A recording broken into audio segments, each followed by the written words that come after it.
नमस्कार, आप देख रहे हैं दूरदर्शन हिमाचल। नवरात्र के खास अवसर पर आज हम आए हैं शिमला के ही स्थित मधुबन में, जहां पर दुर्गा मंदिर के दर्शन हम करने वाले हैं और साथ ही साथ यहां पर शिव मंदिर भी बना हुआ है।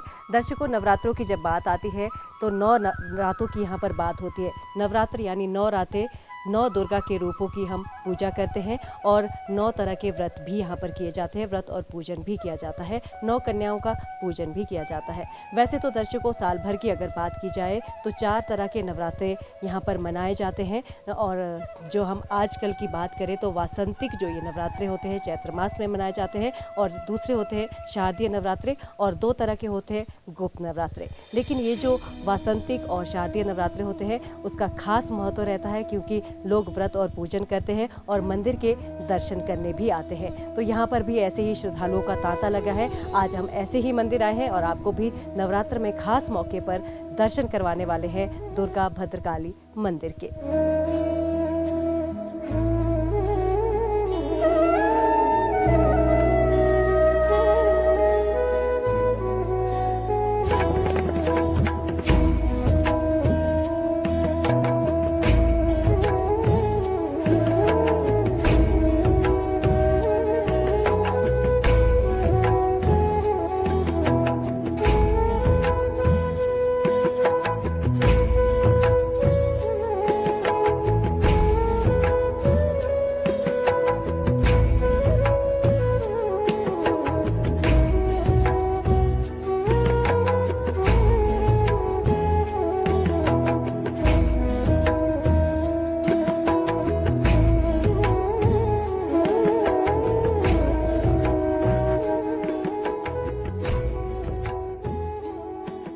कौमारी यक्षनाम शूरधारेण ब्रह्माणि मे रक्षेरदस्ताद विष्णुः एवं तद्विष्णुमुंडा शंवाहना जय त्वं देवी चामुण्डे जय भूतार्ति हारिणी जय सर्वगते देवी कालरात्रि नमोस्तुते दुर्गे स्मिता श्री विकुम्भशेष जंतोः स्वस्ते स्मिता वधुवती श्रीमां ददासि दारिद्र्य दुःखमय हारिणी कादिकन्या।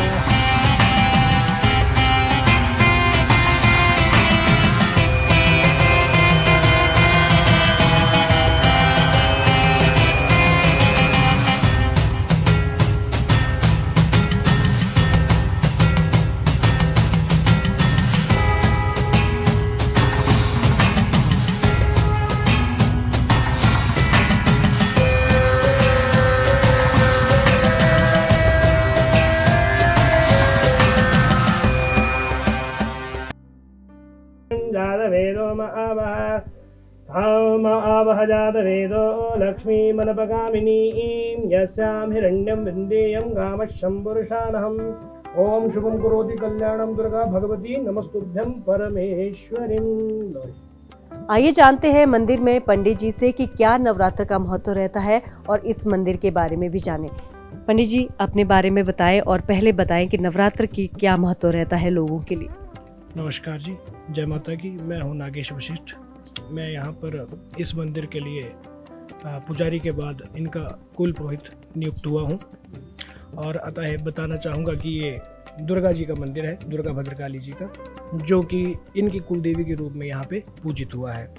अतः ये यहाँ पर ये प्राचीन मंदिर पहले शिव जी का था, उसके उपरांत ये दुर्गा जी का मंदिर नियुक्त हुआ जी।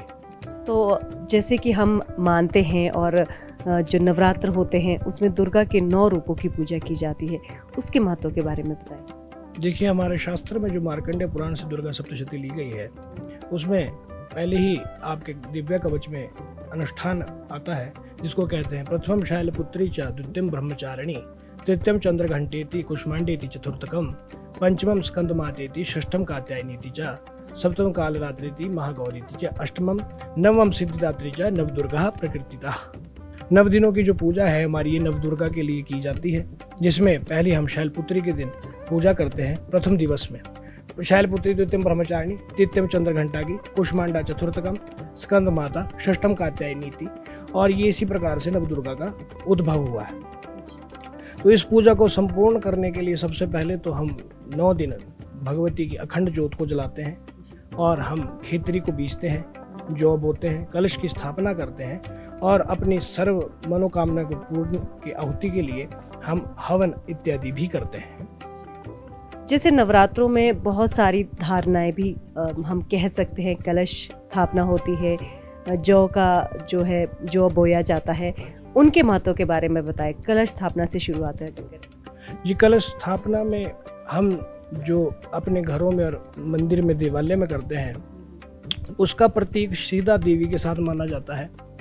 और कलश स्थापना में हम मौली बांधकर और सुपारी डालकर और द्रव्य दक्षिणा को डालकर और आपकी पूजा के लिए पुष्प इत्यादि रखकर उसमें सभी देवी देवताओं का आवाहन किया जाता है और 9 दिन तक उसकी नित्य पूजा की जाती है, जिससे हमारी मनोकामना पूर्ण हो।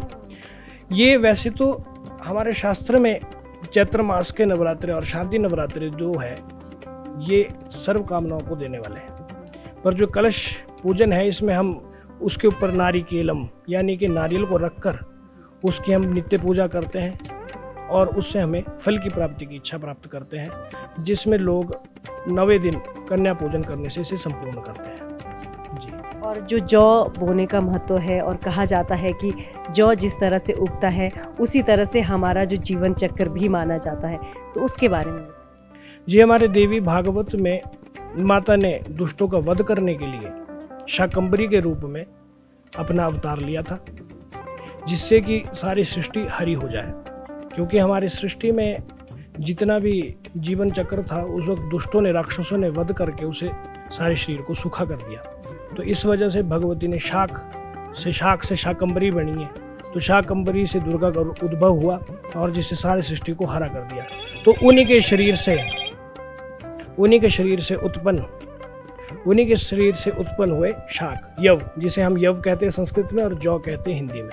तो जौ को हम उगाना उन्हीं के शरीर के कण को उगा रहे हैं और उसी से हम अपनी प्रार्थना पूरी करते हैं। कहते हैं कि अगर ये पूरी बहुत बड़ी हो जाए, कलश इसके बीच में छिप जाए, जिस कलश की हम पूजा कर रहे हैं ये कलश छिप जाए और कलश से ऊपर आ जाए जौ, तो बहुत ही शुद्ध माना जाता है, और हरी रहे तो बहुत शुद्ध माना जाता है।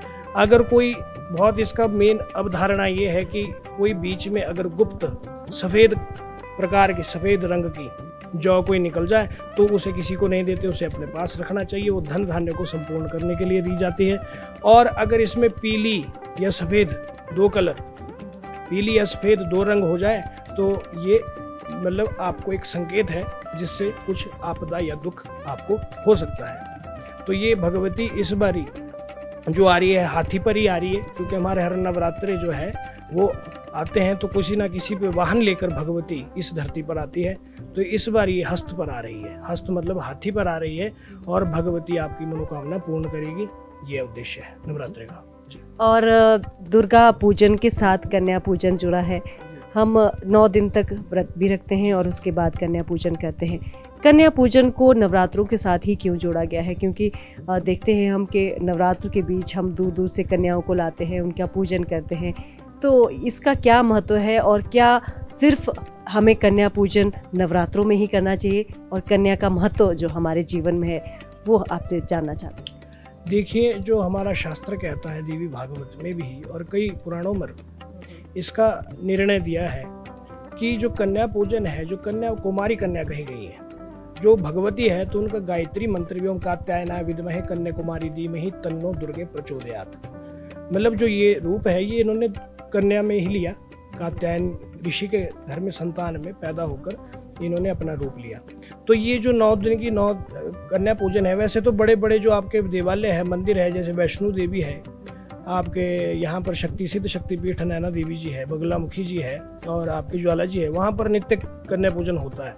पर कुछ देवालय जो है देवी भगवती के, आदिशक्ति के, उसमें नित्य कर्म कन्या पूजन होना मुश्किल हो जाता है। तो इस वजह से जो कन्या पूजन है उसको करने के लिए आपको रोज़ पूजा करनी पड़ेगी, उनको साष्टांग प्रणाम देना पड़ेगा, और इसके बाद उनको नित्य भोजन देना पड़ेगा। इसलिए इसका जो धार्मिक मर्मक स्थल है ये सिर्फ नवरात्रि में श्रेष्ठ है। नवरात्रि में कहा गया है कि जो आपकी क्षत्रिय की कन्या है वो आपको अपराजय से बचाती है, आपकी विजय प्राप्ति होती है, और जो आपकी वैश्य की कन्या के पूजन से आपको धन प्राप्त होता है, ठीक है जी। और आपके जो ब्राह्मण है, ब्राह्मण की कन्या से आपको ज्ञान प्राप्त होता है। और जो शूद्र की कन्या के पूजन से आपको पुत्र प्राप्ति होती है। तो ये हमारे शास्त्रों में लिखित है। 2 साल से 9 साल की कन्या का पूजन लिखा गया है। लेकिन अगर आम लोगों की बात की जाए, बेटी बचाओ बेटी पढ़ाओ की बात होती है और कन्या को या फिर हम नारी स्वरूप को भी कहते हैं, उनके सम्मान की बात करते हैं, तो कितना महत्वपूर्ण होता है कि नारी को अगर सम्मान दिया जाए। और हमारे शास्त्रों में तो कहा ही गया है कि सबसे पहले अगर नारी पूजन जहाँ होता है वो घर ही मंदिर होता है। उसके बारे में आपसे जानना चाहते हैं। देखिए, हमारे शास्त्र में पहले लिखा है कि यत्रस्ते नारी पूज्यन्ते तत्र देवता रमन्ते, कि जहाँ पर भी हम नारी का पूजन करते हैं, नारी को इज्जत देते हैं, मान देते हैं, वहाँ पर ही देवता निवास करते हैं। लक्ष्मी जी ने भी यही कहा कि मैं कला में वास नहीं करती। हिरण्यवर्णाम हरिणीम सुवर्णा रजतस्त्रजाम चंद्राम हिरणमयीम लक्ष्मीम जात वेदो मा आवहा। मतलब कि जो ये हिरण्य रूप में है ये, और आपका एक ब्लैक होल जिसे अंग्रेजी में आजकल कहा जाता है, तो ब्लैक होल के साथ यही हिरण्य गर्भ से इससे ही प्रकट हुआ है। तो इसी में सब कुछ समा जाएगा। महाकाली के रूप में यही ग्रास कर लेगी सबको, और यही सब कुछ करने वाली है, बढ़ाने वाली है। तो ये जो हमारी जो सोच है इसको बदलना पड़ेगा, क्योंकि हमारे शास्त्र में जितनी भी कन्या हुई वो भगवती आदि शक्ति बनी। चाहे आप देख लीजिए, अपनी तपस्या से वो खुद ही देवी बन गई। आप यहीं पर हिमाचल में अगर हिडिंबा माता का मंदिर देखेंगे तो वो काली का रूप धारण कर चुकी थी अपनी तपस्या से। वैसे भी जो स्त्रियां हैं उनमें 64 कला से परिपूर्ण होती है। जो आपके पुरुष हैं उनको विद्याएं ग्रहण करनी पड़ती हैं, पर जो स्त्री है उनको 64 कला परिपूर्ण माना जाता है। इसलिए हम स्त्रियों को ज़्यादा महत्व देते हैं पूजन के लिए। और आदि शक्ति जगदम्बा को बोला गया, हमारे देवी भागवत के 3 स्कंद के 27वें अध्याय में लिखा है कि यस्या इच्छा जगति सृष्टि प्रजेशम नाना कलन अवतार विष्णु नूनम किल भस्म जगतः शंभो कथम किम न करोति मनुष्य पूज्यते। हमारे ये लिखा है कि अगर जिसकी इच्छा से ब्रह्मा सृष्टि करते हैं और विष्णु भगवान इस जगत को चलाते हैं और नाना अवतार लेकर राक्षसों का वध करते हैं और शिवजी भगवान प्रलय मचाकर इस सृष्टि का संहार करते हैं, तो हम भी उन देवी की, उस आदि शक्ति की पूजा क्यों ना करें। मनुष्यों को भी ये अधिकार है। तो हमारी सृष्टि में, तो हमारे इस जगत में तो देवी आदि शक्ति का ही मूल महत्व है। बाकी देवी देवता इन्हीं के सृजन से हुए। विष्णु जी हो गए, चाहे शिव जी हो गए, चाहे ब्रह्मा जी हो गए, आदि शक्ति दुर्गा के बाद ही सारे देवताओं का सृजन हुआ, जो हमारे शास्त्र में। मंदिर के प्रांगण में हम खड़े हैं और पुजारी जी से जानेंगे कि नवरात्रों में क्या कुछ विशेष रहता है और मंदिर के बारे में भी जानना चाहते हैं। पुजारी जी, अपना नाम बताएं। नमस्कार जी, मैं देवेंद्र ठाकुर जी, और मैं मंदिर का पुजारी हूँ। और नवरात्रों में जी हमारे सुबह 5 बजे कपाट खोलते हैं दरवाजे स्थान के जी, और इसमें हमारे सुबह 6 बजे से हम पूजा स्टार्ट कर देते हैं। जो हमारी नवरात्रों की पूजा रहती है, और दिन के हमारे 3 टाइम पूजा रहेगी। दिन को आरती होगी, शाम को आरती होगी, और लोगों का आना जाना लगा रहता है। इसमें हमारे दुर्गा सप्तशती के पाठ रहेंगे, चंडी का हवन रहेगा, पाठ रहेंगे, और जैसे लास्ट दिन रहेगा नवरात्रों का, तो उस दिन हमारे चंडी पाठ का हवन रहेगा जी। पुजारी जी, जैसे लोग घर में भी पूजन करते हैं, नवरात्र के व्रत करते हैं, किस तरह का व्यवहार रहना चाहिए, किस तरह का आचरण रहना चाहिए, खास तौर पर जब नवरात्रों की बात आती है और आप व्रत कर रहे हैं, पूजन कर रहे हैं? लोगों को तो अपने घर पे साफ सफाई का विशेष ध्यान रखना चाहिए, कि लोग साफ सफाई का विशेष ध्यान रखें। माता की एक मूर्ति अगर घर पे ना हो तो एक दुर्गा माता की मूर्ति या छोटी सी कोई मूर्ति रखे, और उस पर पहले गणेश पूजन करके उसके बाद माता की मूर्ति को स्नान करा के, अच्छे ढंग से उनका स्नान करा के, धूप जोत करके, और दिन भर अगर कुछ ना आए तो दुर्गा चालीसा का पाठ आप कर सकते हैं, और अच्छे ढंग से नित्य नियम में रहे 9 के 9 दिन, और जितना हो सके तो भगवान की तरफ ध्यान रखें, माता का नाम ले, और अपने परिवार के लिए खुशी के अवसर प्राप्त करें जी। जैसे मंदिर में कलश स्थापना की जाती है, जो बोया जाता है, तो उस तरह के कार्यक्रम क्या घर में भी किए जाते हैं? जी बिल्कुल हो सकते हैं। घर पे आप कार्यक्रम इस तरह के जो घर पे उगा सकते हैं। इसका सींचने का हमारा ऐसा रहता है कि माता के हम अंकुर फूटते हैं, तो उस तरह से आपके घर में भी खुशहाली रहती है। तो ये घर पे भी कार्य आप कर सकते हैं, बहुत अच्छी चीज़ है ये, घर पे आप कर सकते हैं। जिनके नित्य नियम में जो इसको कर रहे हैं, बहुत अच्छी बात है। जो तो ऐसी भी हमारे बहुत, हम इसको विशेष दर्जा दिया गया है हमारे ग्रंथों में भी, तो बहुत अच्छी चीज़ है जी। तो यहाँ पर श्रद्धालुओं की भीड़ लगी रहती है, क्योंकि स्थानीय लोगों की ये कुल देवी भी है, और यहाँ पर पूजा करने महिलाएं भी आती रहती है। आइए जानते हैं नवरात्रों में किस तरह की पूजा वो करते हैं और कहाँ कहाँ से मंदिर के लिए आते हैं। अपना नाम बताएं और कहाँ से आए। मेरा नाम बंती देवी है और हमारा घर लोरखलीनी शिमला में। तो आप नवरात्र में अक्सर ही मंदिर आते रहते हैं या रोज़ाना आपका रहता है कि आप मंदिर दर्शन करने आते हैं? हाँ जी, हमारा काम तो रोज़ का भी है, पूजा भी करते हैं।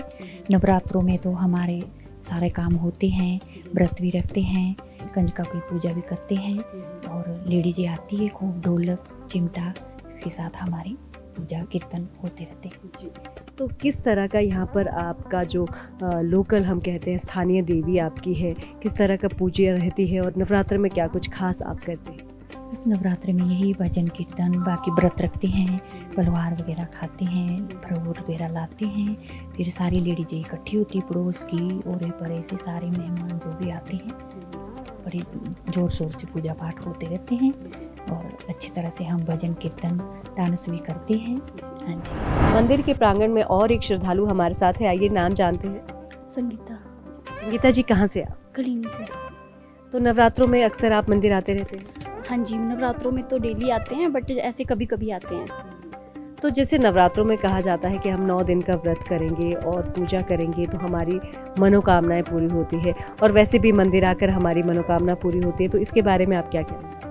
देखिए, अगर मन से श्रद्धा से कुछ करोगे तो मनोकामना तो आपकी पूरी होगी ही होगी वैसे भी, और ये तो हमारी कुल देवी है तो हमें तो ज़्यादा ही फल मिलेगा। हम तो यही सोचते हैं कि हमें और क्या सबको फल मिले अच्छे से अच्छे।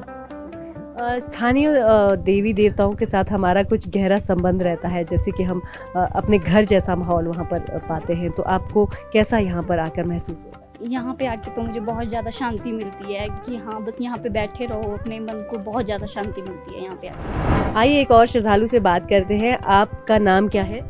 सबसे पहले नमस्कार, मेरा नाम चिंता है और मैं कलीनी से हूँ।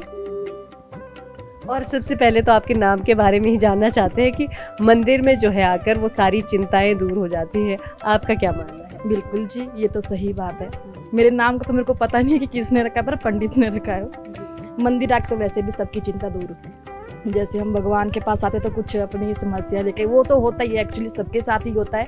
जैसे कि हम कोई भी जैसे हमारी इच्छा हो, हम मंदिर में आते तो ये हमारे, जैसे कि मैं यहाँ पर वो किराएदार हूँ, मैं ये जो हमारे वो है, ये हमारे मकान मालिक हैं, ये है उनकी स्थानीय वो कुलदेव। और जब से मैं इधर रहती हूँ तो मतलब जब भी मेरे को 7-8 साल हो गए इधर रहते तो हम इधर ही आते हैं। जैसे नवरात्रे हो गए, जो भी हमारा पारंपरिक त्यौहार होते हैं, दिवाली हो गई, उस टाइम भी हम पूजा करते तो हम इधर ही आते हैं। और जहाँ पर नवरात्रों की बात करते हैं तो हम कंची का पूजन भी करते हैं, जहाँ पर हम 9 कंचिका का पूजन करते हैं। 9 भी क्या, जो तो 6, 5, 7, 9 जितनी भी होती हैं हम उसी हिसाब से कर लेते हैं, जितनी हमारे पास कंचिकाएँ होती हैं। और हमारे कंचिकाओं में जो वो रहता है, चने, पूरी, फ्रूट हो गए, वो सब।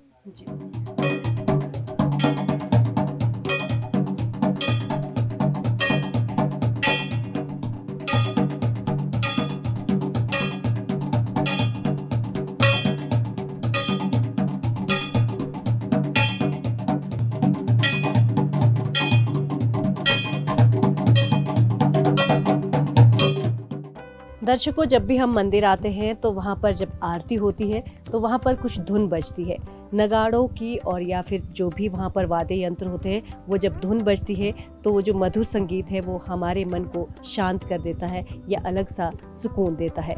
और क्या खास महत्व रहता है उन नगाड़ों का, उन वाद्य यंत्रों का, आइए यहाँ के स्थानीय निवासी से जानते हैं। सबसे पहले अपना नाम बताएं। मेरा नाम जोगिंदर ठाकुर है। मैं लोअर कलीनी भगवती नगर का स्थायी निवासी हूँ। यहीं पे हमारा एक मंदिर है जी, शिव मंदिर मधुबन, दुर्गा शिव मंदिर मधुबन है जी।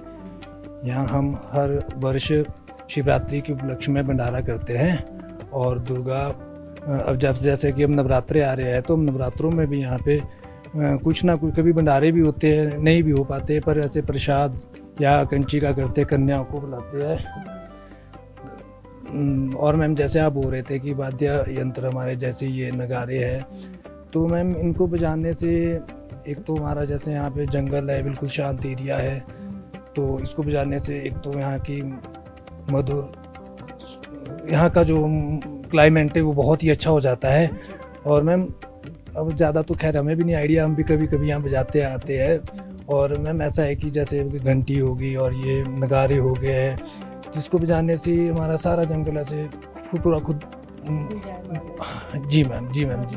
मधुर ध्वनि से जी खुशहाल हो जाता है जी। जी मैम। तो आप लगभग कितने सालों से इस मंदिर के साथ जुड़े हैं और इस मंदिर के बारे में बताएं, क्या क्या इसका इतिहास रहा है, कैसे कैसे ये मंदिर बना है? मैम वैसे तो इस मंदिर को 45 साल बने हो गए हैं, मगर मेरी 47 साल उम्र है, तो लगभग मुझे भी 37-38 साल से याद ही आता है जब हम यहाँ आते हैं। तो मतलब 35-36 साल से तो हम यहाँ खुद भंडारे करते जी हम अपने आप।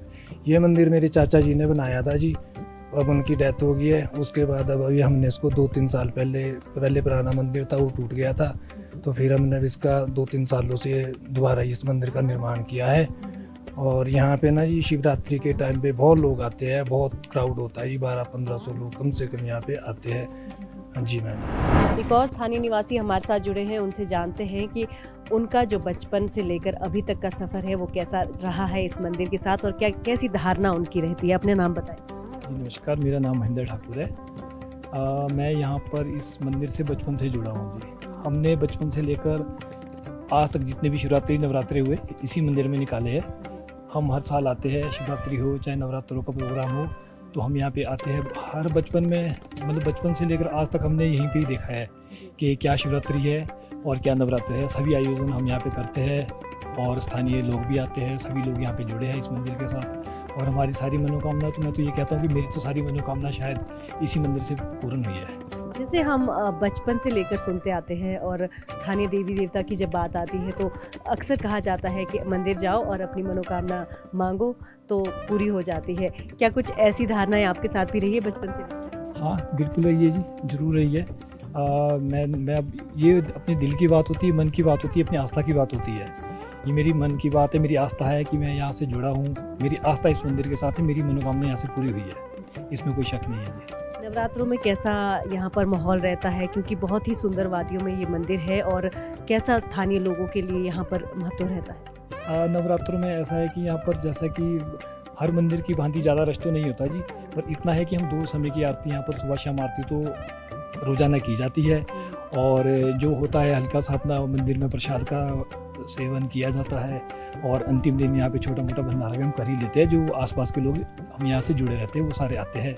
और इसी के साथ हम हर साल जो हमारा ज्येष्ठ मास होता है उसमें हम हर महीने मतलब हर साल ज्येष्ठ मास में यहाँ पे भंडारा करते हैं और पूजा का आयोजन किया जाता है। और नवरात्रों में खास तौर पर खान पान का अगर हम देखा जाए तो वो क्या महत्व रहता है और किस तरह का खान पान लोगों का होना चाहिए? देखिए हमारे स्कंद पुराण में लिखा है कि आपका स्कंद पुराण है, जो स्कंद पुराण कहता है कि चैत्रमासी जगन्माता या पूज्यनित अंतकर्म तत्सर्वम फलम आपनोति पुरुषम च लभम प्रजेत। क्या है कि जो भी हम अपनी पूजा जो भी पाठ कर रहे हैं, जो अगर हम नित्य आहार करके करें तो इसमें वो फल प्राप्त नहीं होगा जो आपको खाली पेट रहेगा। जो इस चैत्र मास में निराहार रहकर देवी जी की भगवती की उपासना करते हैं उन्हें सारे फल प्राप्त होते हैं। तथा ये जो चैत्र मास है इसमें भगवती की पूजा करने से हमें कई फल मिलते हैं।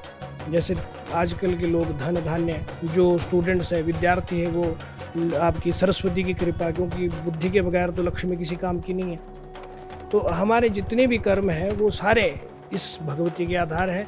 और हमें ये पहले समझना चाहिए कि नवरात्र का है, नवरात्र में ये है कि हमारे यहाँ के जो लोकल लोग हैं, हिमाचल के लोग हैं, वो अब ये बात करते हैं, बुज़ुर्ग लोग जो होते हैं कि अब जो नई फसल आती थी और जो नया व्रत आता था उसमें नई फसल में खाया नहीं जाता था किसी अनाज को, क्योंकि उसमें हमें कई रोग लगते। तो देवी भागवत में भी इसका विवरण मिलता है कि जो नई फसल आती है, नया अनाज आता है, उसका शरीर पर गलत प्रभाव पड़ता है और उससे कई रोग उत्पाद पैदा होते हैं। तो उसी के लिए 9 दिन का जो ये आपका चैत्र मास शुक्ल पक्ष की प्रतिपदा तिथि है, प्रतिपदा तिथि से नवमी तक आहार अन्न का नहीं लिया जाता। नवरात्रों के खास अवसर पर आज हमने दर्शन किए मधुबन स्थित शिव मंदिर और दुर्गा मंदिर के, और यहाँ पर आप देखेंगे कि दुर्गा की बहुत सुंदर मूर्ति बनी है, साथ ही साथ शिव मंदिर भी बना है। और दर्शकों, जब भी आप इस मंदिर में आएंगे तो आप पाएंगे कि खूबसूरत वादियों में ये बसा मंदिर है और हरी भरी वादियों के साथ साथ आपका मन वैसे ही शांत हो जाता है, लेकिन जब उसके साथ साथ मंदिर जुड़ा हो तो हमारा मन और भी शांत हो जाता है। तो आप भी ज़रूर यहाँ पर दर्शन करने आ सकते हैं इस मंदिर के। और नवरात्रों की ढेर सारी शुभकामनाएं दूरदर्शन शिमला की ओर से, DD हिमाचल की ओर से।